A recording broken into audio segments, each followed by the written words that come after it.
Cerrado. Programa Pampa e Cerrado, a tua melhor companhia das manhãs de domingo, está de volta. Indiada amiga, no último dia 7 de maio, aqui no Núcleo Bandeirantes, Distrito Federal, nós tivemos o privilégio, a satisfação de inaugurar a primeira loja maçônica Farroupilha fora do Rio Grande do Sul. Uma loja maçônica dedicada ao grande herói Farroupilha, Bento Gonçalves. E a loja leva o nome dele, Loja Bento Gonçalves. Semana passada nós participamos de uma cerimônia, aliás, a primeira cerimônia com o ritual Farroupilha, feito e executado em uma loja maçônica fora do Rio Grande do Sul. Curte aí as melhores imagens, os melhores momentos da sessão maçônica em homenagem à epopeia Farroupilha.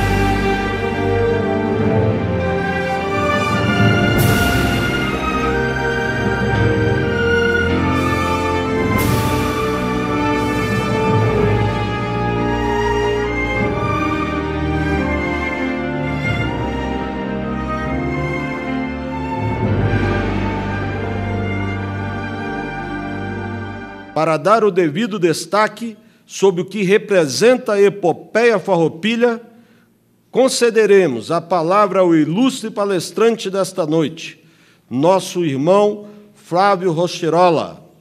O Estado do Rio Grande do Sul, sofrendo as agruras da política econômica da regência, com a saída de Dom Pedro I do Brasil, que, diga-se, era maçom, a regência que teve, em determinados momentos, uma certa oposição, em boa parte, à maçonaria. Na condução da regência também o padre Diogo Feijó, juntamente com os Andradas. Bento Gonçalves, na condição de alferes, na condição de oficial, muito benquisto, dentro das forças da monarquia, apesar de haver muitas perseguições aos militares brasileiros, ele tenta gestionar junto ao governo monárquico no sentido de fazer com que se nomeassem intendentes à província de São Pedro, intendentes que efetivamente estivessem preocupados na defesa dos interesses também da economia daquele Estado. E isto era muito importante. Ele gestiona nesse sentido, ele tinha já uma formação liberal, na condição de militar, ele já tinha exercido a defesa do Brasil nas Guerras do Prata, em período de 1811 a 1813, onde, inclusive, houve derrotas do Brasil.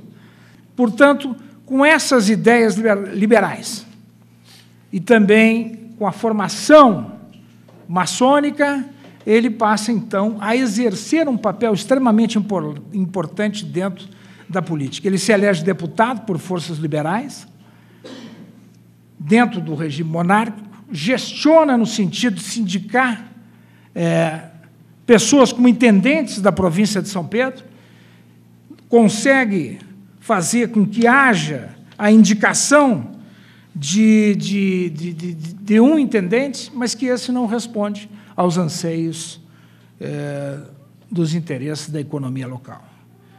Os produtos como o charque foram sobretaxados, tivemos uma crise econômica séria, reuniram-se inúmeros gaúchos sob a batuta da instituição maçônica.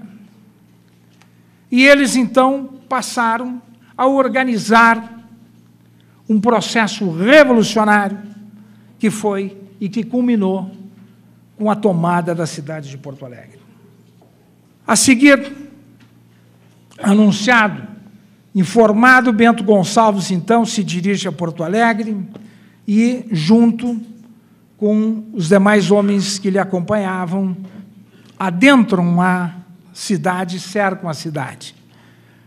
As tropas monárquicas aderiram, a maioria delas aderiram ao movimento revolucionário, porque conheciam exatamente a dignidade moral, a capacidade e o pleito destes revolucionários. Tinham perfeitamente ideia quanto a isso e a tamanha admiração que tinham a figura de Bento Gonçalves. Era um movimento que queria uma unidade brasileira. Era um movimento que pleiteava uma justiça, uma igualdade e uma fraternidade. E, portanto, esse movimento vingou, esse movimento fez um Estado independente, um país independente, que terminou, felizmente, depois, com o Acordo de Ponte Verde, a chamada Paz Honrosa. Eu presto a minha homenagem também a Antônio Vicente da Fontoura, que era um juiz de Tribunal Superior, e não poderia deixar de prestar homenagem às mulheres gaúchas e não gaúchas, que muito lutaram dentro do processo revolucionário. Eu espero poder, dado aqui uma pequena ideia desse magnífico processo revolucionário que foi a Revolução Farroupilha, e agradeço o convite e me sinto extremamente honrado com essa indicação aí. Nesta data, temos a alegria de contarmos com a presença do nosso irmão Raul Canal, que trará uma poesia em relação à epopeia Farroupilha. Me amadrinhando, o irmão Joaben no violão. A epopeia de Jaime Caetano Brown, que diz mais ou menos assim.